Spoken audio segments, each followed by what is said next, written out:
बिस्मिल्लाहिर्रहमानिर्रहीम। अब हम स्टार्ट करने जा रहे हैं अपने चैप्टर नंबर 8 न्यूट्रिशन की MCQs एक्सरसाइज में MCQs। तो अगर आप मेरे चैनल पे नए हैं तो अगर आपको वीडियो अच्छी लगे तो चैनल को आप ज़रूर लाइक और सब्सक्राइब करें और अपने दोस्तों के साथ शेयर करें। तो ये हर कोई कह देता है लाइक और सब्सक्राइब करें और शेयर करें, लेकिन मैं बहुत कम ही वीडियोस पे कहता हूँ कि लाइक और सब्सक्राइब करें, बिकॉज़ आई वांट, अगर आपको समझ आई है तो आप अपने दिल से लाइक और सब्सक्राइब करें। तो अगर आपको अच्छा लगे तो आपने सब्सक्राइब ज़रूर करना है, because I also need your support to make more videos. Thank you so much. तो स्टार्ट करते हैं। वो कहता है what are primary nutrients that provide quick usable energy to body. ठीक है, कहते हैं वो कौन से खुराक के न्यूट्रिएंट्स हैं जो कि हमारे पास हमें प्राइमरी, जो बुनियादी हमें क्या दे रहे होते हैं, एनर्जी दे रहे होते हैं। वो कौन से हैं? कार्बोहाइड्रेट्स, ठीक है, कार्बोहाइड्रेट्स हैं, या लिपिड्स हैं, या प्रोटीन हैं, या न्यूक्लिक एसिड हैं। ठीक है, अब इन सब के बारे में डिस्कस करते हैं। ठीक है, सबसे पहले कार्बोहाइड्रेट्स। कार्बोहाइड्रेट्स में क्या होता है भाई? कार्ब्स, इसको मैं कार्ब्स लिख देता हूँ। इसमें क्या होता है बेसिकली? सबसे ज़्यादा इस फैमिली का, इस ग्रुप का सबसे इम्पोर्टेंट जो मॉलिक्यूल है वो ग्लूकोज होता है। तो ग्लूकोज हो गया, ये हम एनर्जी के लिए इस्तेमाल करते हैं। जो हमने जल्दी उसी वक्त फ़ौरन एनर्जी, जो इंस्टेंट जिसको एनर्जी कहते हैं ना, वो चाहिए होती है, उसके लिए हम ग्लूकोज को देख लेते हैं। कार्ब्स में ग्लूकोज होता है। लिपिड्स में क्या होती है? चिकनाई, फैट्स होती हैं। ठीक है, फैट्स। प्रोटीन क्या है? प्रोटीन में अमाइनो एसिड होते हैं। ठीक है, अमाइनो एसिड। और ये क्या होता है? गोश्त होता है। ठीक है, और उसके अलावा बताया न्यूक्लिक एसिड। तो ये क्या होते हैं? DNA वगैरह, DNA, RNA। तो हम क्या चीज़ है जो हमें बेसिक जो है एनर्जी दे रही है? कहते हैं ना वो बंदा बेहोश हो गया, उसको यार ग्लूकोज की बोतल लगवाओ। तो yes, carbohydrates are important for giving energy, और वो भी इंस्टेंट। जिस बंदे की शुगर लो हो गई है, वो बेहोश हो गया, तो उसको हम क्या देंगे? ग्लूकोज की बोतल लगवाएंगे, उसको ग्लूकोज देंगे। तो ग्लूकोज या कार्बोहाइड्रेट्स जो हैं वो बेसिक इम्पोर्टेंट हैं, इंस्टेंट एनर्जी के लिए हम लगाते हैं। तो इसका ऑप्शन क्या हो गया? तो इसका ऑप्शन अल्फ़ा हो गया, या ए हो गया, कार्बोहाइड्रेट्स। दूसरा वो कहता है the wave like movement of muscle that push the food through the digestive system is called. मैंने आपको 100 दफ़ा अपनी लेक्चर्स, अपनी वीडियोस में पहले भी बता दिया है कि जो हमारे पास अच्छा, तो जो हमारे पास होती है ना, ये हमारा एसोफेगस और खुराक की नाली है। यहाँ पे खुराक है, ये वाला सिकुड़ेगा, ये खुराक थोड़ी आगे जाएगी, फिर ये वाला फैलेगा, ये वाला इधर बाहर जाएगा, ये वाला इधर अंदर जाएगा, तो खुराक इस तरह आगे जाएगी। तो इस मूवमेंट को हम कह रहे थे पेरिस्टालसिस। ठीक है, पेरिस्टालसिस। तो इसका आंसर क्या हो गया हमारे पास? क्वेश्चन नंबर 2 का आंसर पेरिस्टालसिस। पेरिस्टालसिस। इमल्सिफिकेशन क्या होती है? इमल्सिफिकेशन होती है खुराक का छोटे छोटे हिस्सों में तकसीम होना, और वो कौन कर रहा होता है? वो बाइल कर रहा होता है, जो कि गाल ब्लैडर से आ रहा होता है। चर्निंग क्या होती है? चर्निंग ये होती है कि ये हमारे पास स्टमक है, और स्टमक के अंदर ये खुराक पड़ा है, ये क्योंकि स्टमक एक बैग की तरह है, तो वो आगे पीछे होगा तो खुराक मिक्स हो जाएगी। इसको कहते हैं चर्निंग। ठीक है, इसको कहेंगे चर्निंग। और उसके अलावा अब्जॉर्प्शन कहते हैं खुराक के जज़ब होने को। पेरिस्टालसिस हमने पढ़ लिया है, तो यही ऑप्शन है पेरिस्टालसिस। क्वेश्चन नंबर 2 का आंसर है पेरिस्टालसिस। ना नेक्स्ट वो कहता है micro nutrients of plants are. Micro होता है छोटे, न्यूट्रिएंट्स जो कम मिकदार में पौधों को चाहिए होते हैं उनको कहेंगे micro nutrients. Available in soil only in small amount. गलत। हर किस्म का न्यूट्रिएंट्स सॉइल के अंदर पड़ा होता है। खुराक के अंदर जो ज़मीन है उसके अंदर हर किस्म के न्यूट्रिएंट्स पड़े होते हैं। ज़्यादा कम थोड़े बहुत होते हैं, लेकिन इतने नहीं है कि बिल्कुल स्मॉल ही हों, तो उसको हम कह देंगे माइक्रो न्यूट्रिएंट्स। बेसिक मैंने बताया, माइक्रो का मतलब छोटा होता है, या स्मॉल न्यूट्रिएंट्स जो हैं जो स्मॉल क्वांटिटी में रिक्वायर्ड होंगे ना प्लांट को, उसको कहेंगे हम माइक्रो न्यूट्रिएंट्स। तो required by plant in small amount, yes, ये आंसर हो सकता है। Small molecule required by plant, छोटे मॉलिक्यूल जो प्लांट को चाहिए होते हैं। छोटे मॉलिक्यूल तो और भी होंगे, water is also a micro molecule, तो वो माइक्रो न्यूट्रिएंट थोड़ी होगा ना भाई ना। तो ये भी हमारा ऑप्शन गलत हो गया। यूज़फुल बट नॉट रिक्वायर्ड, फ़ायदेमंद तो हैं लेकिन चाहिए नहीं होते, तो फिर उसका क्या फ़ायदा जब हमें चाहिए ही नहीं, तो वो यूज़फुल कैसे हो गया? तो ये तो वैसे ही गलत हो गया। तो B is the right answer. Next वो कहता है which of the following does not occur in oral cavity, क्या चीज़ ओरल कैविटी जो हमारी खुराक है, खुराक जो हमारा मुंह है, खुराक की नाली है उसके अंदर नहीं हो रही। ये हमारी आइज़ हो गई, ये हमारा नोज़ हो गया, ये हमारा माउथ हो गया, ये हमारा फेस हो गई, ये हमारी चिन हो गई, ये हमारा हेड हो गया। तो यहाँ पे ये हमारी ओरल कैविटी है, यहाँ पे हमारी टंग पड़ी होती है, यहाँ पे हमारा एपिग्लोटिस और यहाँ पे एसोफेगस वगैरह पड़ा होता है। तो यहाँ पे वो कह रहा है क्या चीज़ नहीं हो रही होती, ठीक है, क्या चीज़ नहीं हो रही होती। अच्छा, वो कहता है क्या चीज़ नहीं हो रही होती, लुब्रिकेशन ऑफ फूड नहीं हो रही होती है। यहाँ पे हमारे पास वो प्रोड्यूस हो रहा होता है, स्लाइवा, थूक बन रही होती है, जिससे लुब्रिकेट का मतलब है खुराक गीली हो जाती है। बिगनिंग ऑफ प्रोटीन डाइजेशन ये नहीं हो रही होती। Breaking of in food in small fragments ये भी और होता है, हम जब दांत से चबाते हैं खुराक को तो वो छोटे छोटे टुकड़ों में तकसीम हो रही होती है। All of the above do occur in cavity ये भी गलत है। तो बेसिकली जो प्रोटीन होता है ना उसकी डाइजेशन हमारे पास स्टमक के अंदर हो रही होती है। कैसे, ये हमारा स्टमक है, ठीक है, यहाँ से HCl निकलेगा, इस HCl ने इस खुराक को हजम करना I'm सॉरी। अच्छा, तो नेक्स्ट वो कहता है वेयर आर विलाई फाउंड, तो विलाई कहाँ पे होती हैं, एसोफेगस में होती हैं। विलाई बेसिकली होती क्या, इस तरह का एक स्ट्रक्चर होता है जिसके अंदर लैक्टील होता है इस तरह का, ठीक है। ये देखिए यहाँ पे बना भी हुआ है, ये विलाई है। ये विलाई कहाँ पे पड़ी हुई थी, स्मॉल इंटेस्टाइन के अंदर। तो ये इसका आंसर सीधा सीधा हम करेंगे स्मॉल इंटेस्टाइन। लार्ज इंटेस्टाइन में पानी जज़ब हो रहा होता है, स्मॉल इंटेस्टाइन में खुराक के पार्टिकल जज़ब हो रहे होते हैं, स्टमक में डाइजेशन हो रही होती है प्रोटीन की। एसोफेगस एक स्ट्रक्चर है जहाँ से खुराक गुजर रही होती है, ठीक हो गया। अल्सर अकर इन स्टमक, अभी हमने अल्सर वाला टॉपिक पढ़ा था। स्टमक मैदे के अंदर, ड्यूडिनम के अंदर, एसोफेगस के अंदर, ये तमाम जहाँ जहाँ तेज़ाब जाएगा, HCl जहाँ जहाँ जाएगा वहाँ पे अल्सर पैदा हो रहे होंगे। तो ऑल ऑफ अबव, ठीक है। ये हमारा देखें, ये हमारा इधर एसिड ने प्रोड्यूस होना है, जब हमें डिकार आएगा तो एसिड ऊपर भी जा सकता है, तो एसोफेगस के अंदर भी इफ़ेक्ट कर सकता है, अल्सर बन सकता है, ज़ख़म बन सकता है, या फिर इधर ड्यूडिनम में भी बन सकता है, कहीं पे भी बन सकता है। तो all of the above is the, all of these is the answer, ठीक है। Which group of enzyme break up starches and other carbohydrates, यानी कि कार्बोहाइड्रेट्स को कौन सा एंजाइम तोड़ रहा होता है, प्रोटीएज का। प्रोटीएज जो है वो किसको तोड़ रहा है, प्रोटीन्स को तोड़ रहा है, ठीक है। और जो लाइपेज है वो किसको तोड़ रहा है, लिपिड्स को तोड़ रहा है, ठीक है, लिपिड्स को। और अमाइलेज जो है वो कार्ब्स को तोड़ रहा है, ठीक है, यानी कार्बोहाइड्रेट्स को। None of above. वो क्या पूछता है, कार्ब्स को कौन तोड़ रहा है, तो हमारे पास सिंपली अमाइलेज जो है वो हमारे पास कार्बोहाइड्रेट्स को तोड़ रहा है।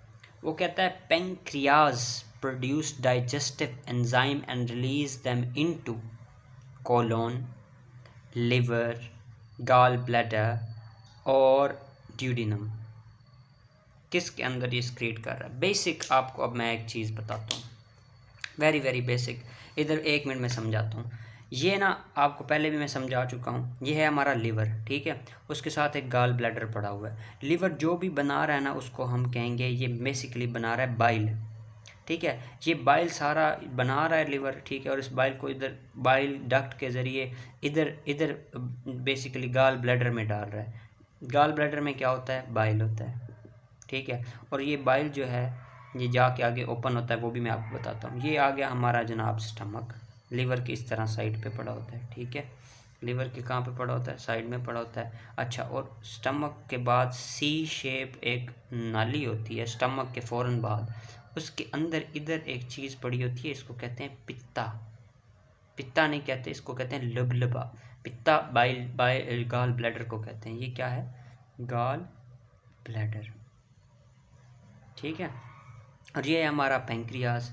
अच्छा, वो कह रहा है पेंक्रियाज जो है, क्या वो कह रहा है, इधर मैं आपको बता दूं, वो कह रहा है कि pancreas produce digestive enzyme and release them into. ये जो पेंक्रियाज है ये डाइजेस्टिव एंजाइम बनाएगा और इसको किधर रिलीज़ करेगा, ये कौन सी जगह है जहाँ पे उसने रिलीज़ करना है, ये वाली जो जगह है यहाँ पे रिलीज़ करेगा। और यहाँ पे बाइल भी रिलीज़ हो रहा होगा। ये जो जगह है इसको क्या कहेंगे, बाइल क्या करवाता है, इमल्सिफिकेशन करवाता है। ई लिख रहा हूँ, ई से इमल्सिफिकेशन। और ये जो डाइजेस्टिव एंजाइम बना रहा होता है, कौन भला, डाइजेस्टिव एंजाइम भला कौन बना रहा है, पेंक्रियाज। ये रहा पेंक्रियाज, ठीक है।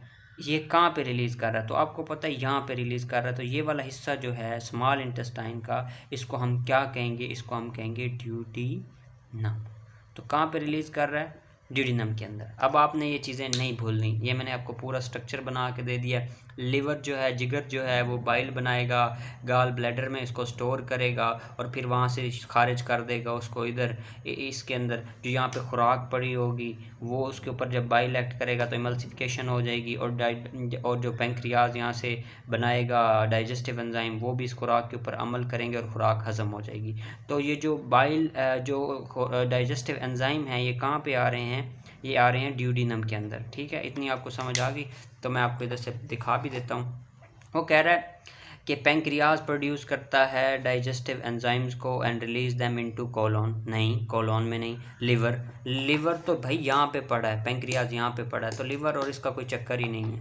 उसके बाद वो कहता है कोलोन का कोई चक्कर नहीं है, गाल ब्लैडर ये पड़ा हुआ है, ये पड़ा हुआ है पैंक्रियाज, गाल ब्लैडर इधर पड़ा हुआ है, पित्ता ये पड़ा हुआ है और लुबलुबा ये पड़ा हुआ है। पैंक्रियाज को लुबलुबा कहते हैं। तो ये देखें, इनका कोई आपस में इतना ताल्लुक ही नहीं है। ठीक है, अच्छा, और उसके बाद वो कह रहा है कि ड्यूडेनम, तो duodenum is the right answer. ठीक हो गया, ड्यूडेनम आपका आंसर हो गया। उसके बाद वो कहता है in stomach pepsinogen is converted into pepsin, HCl, bicarbonate और गैस्ट्रिन। ठीक है, अब इसके बारे में भी थोड़ा सा आपको एक्सप्लेन कर देता हूँ।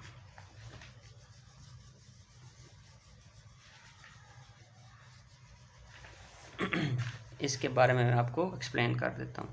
ये देखें, ये जनाब अली हमारा स्टमक फिर से आ गया। ठीक है, और यहाँ पे आगे फिर ड्यूडेनम होगा, फिर आगे सारा कुछ। अच्छा, स्टमक के अंदर यहाँ पे ना पेप्सिन रिलीज पेप्सिनोजन निकलता है, और यहाँ से HCl निकलता है। ठीक है, तो क्या होता है, यहाँ पे एक काम हो रहा होता है, जो हमारे पास पेप्सिनोजन होता है ना, ये रहा पेप्सिनोजन जो होता है ना, इसके ऊपर आके अमल करेगा HCl, इसको ना एक्टिव कर देगा, पॉजिटिव कर देगा, और ये पेप्सिन में कन्वर्ट हो जाएगा। किसमें, पेप्सिन में ये कन्वर्ट हो रहा है।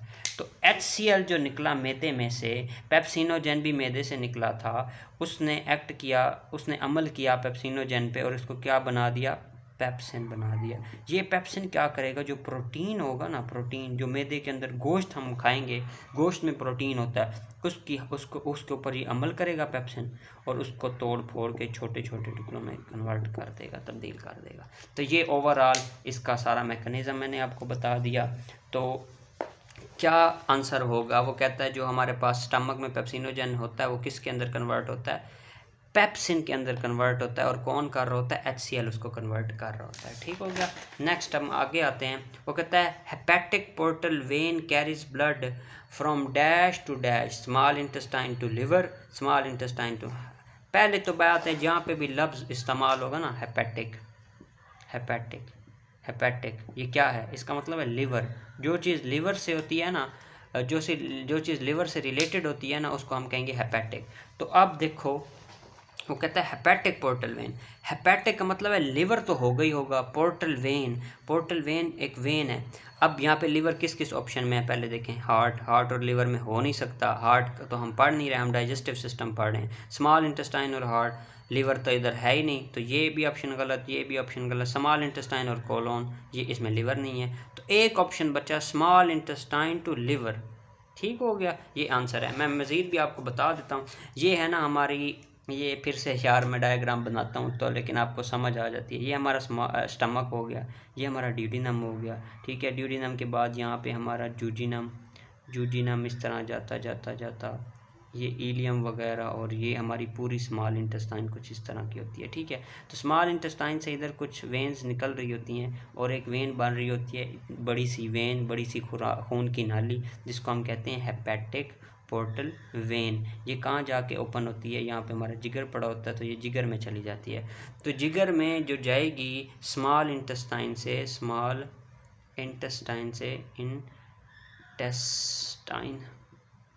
से कहाँ जा रही है, वेन कहाँ जा रही है, लिवर की तरफ, तो इसको कहेंगे हेपेटिक पोर्टल वेन। ये खुराक बेसिकली लेके ये जो खुराक होती है इसको जज़ब करती है ये वेन, और इसके अंदर इस खून के अंदर खुराक चली जाती है, और खुराक वहाँ से खून के अंदर जिगर में चली जाती है, और जिगर में यहाँ पे ना वो शापरों में बांध हो के जिधर जिस्म को चाहिए होती है खुराक, वहाँ पे वो जिस्म के हिस्से में उधर चली जाती है। समझ आ गई? तो हेपेटिक पोर्टल वेन आपने नहीं भूलना।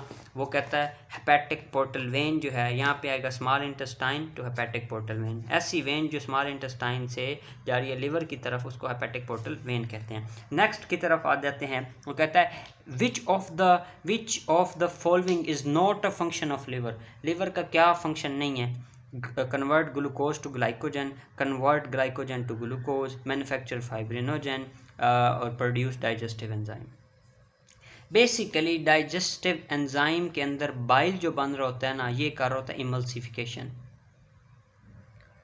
क्या कर रहा होता है? ये क्या रहा होता है? इमल्सिफिकेशन, जो कि अभी तक हमारा उसका हिस्सा नहीं है। अभी तक आपके लेवल तक इसको डाइजेशन का हिस्सा नहीं मानते, तो ये वाला काम नहीं हो रहा होता, बाकी सारे काम हो रहे हैं। तो डेल्टा इसका आंसर है। मज़ीद ये जो है ये लॉन्ग क्वेश्चन आ सकता है, ठीक है, इम्पोर्टेंट है, और शॉर्ट क्वेश्चन भी तो आ ही सकता है। तो ये रहे जिगर के तमाम फंक्शन, ये आपने देख लेने हैं कि जिगर क्या क्या काम कर रहा होता है।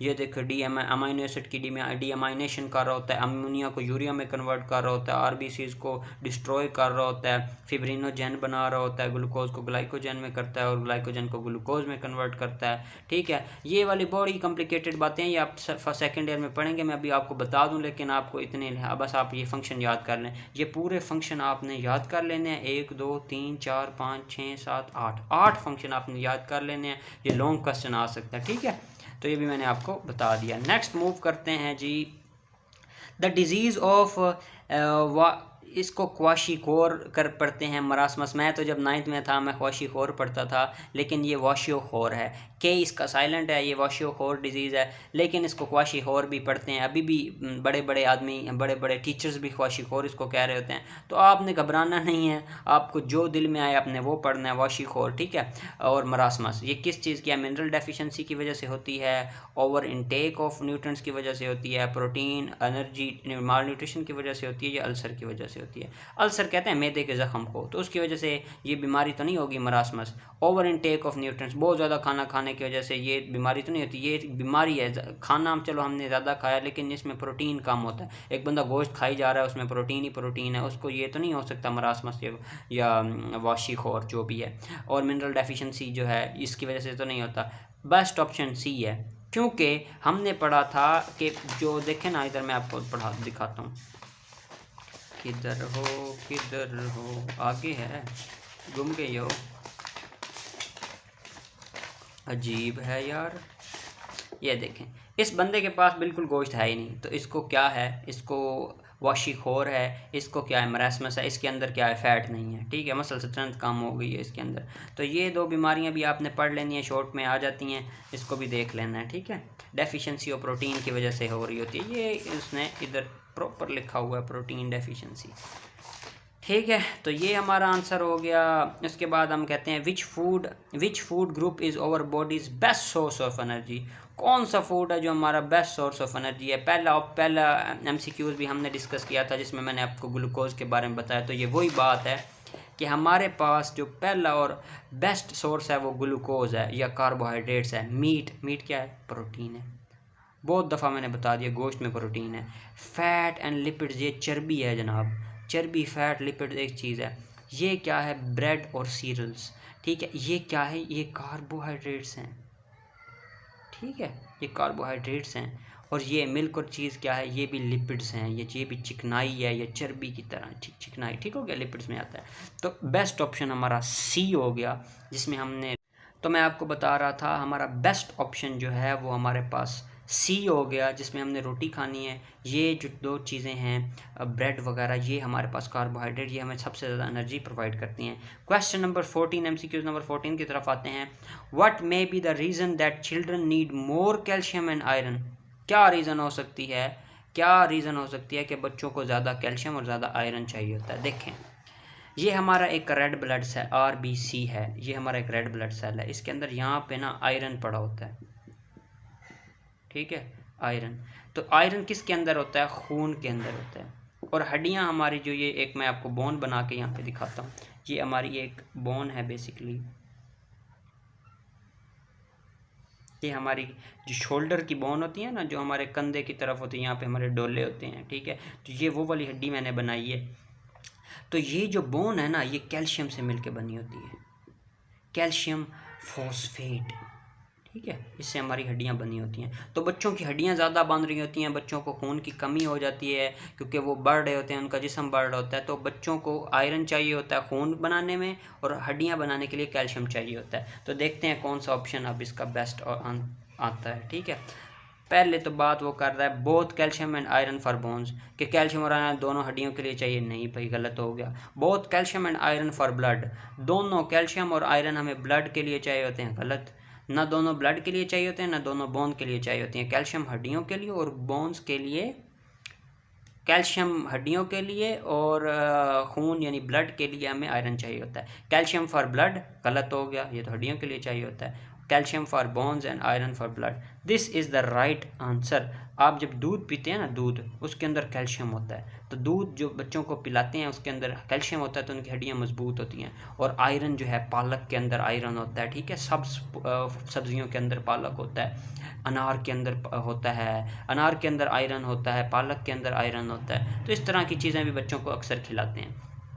नेक्स्ट की तरफ मूव करते हैं। The process of breaking down large droplet into fat small droplet is called emulsification की डेफिनेशन सिंपल बता रहा है। पेरिस्टालसिस हरकत को कह रहे थे, जो पेरिस्टाल्टिक मूवमेंट हो रही होती है। एब्जॉर्प्शन जज़ब करने को कहते हैं, हाजमे को कहते हैं डाइजेशन। अब मैं इमल्सिफिकेशन के बारे में थोड़ा सा बता दूं। ये खुराक आई हमारे स्टमक के अंदर, ये हमारा लीवर है, ये हमारा गाल ब्लैडर यहाँ पे पड़ा हुआ है, ठीक है। गाल ब्लैडर से इधर हमारे पास बाइल आया, इस बाइल ने बाइल प्लस जो हमारे पास फूड है ये मिला, ये आपस में इसके छोटे छोटे टुकड़े हो गए, ठीक है।